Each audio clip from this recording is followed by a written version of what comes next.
It doesn't matter what town you're in nowadays, Dollar Generals are literally everywhere. And I've heard so many jokes about how these things are built so quickly. So I had to do some research, and this is what I found. They actually bring a crane. Yes, it's a pre-built store in a factory. And what they do is they bring a giant crane in with this store on tractor trailer. Semi trucks bring these stores in. They already have the foundation poured. And what they do, you can see from this picture, literally, that's how they're building Dollar Generals overnight.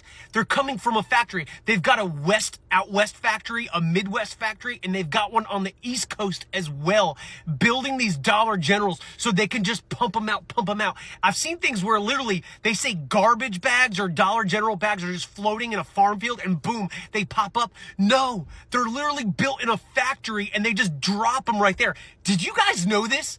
This is like amazing. Check out, drop me a comment. This is wild.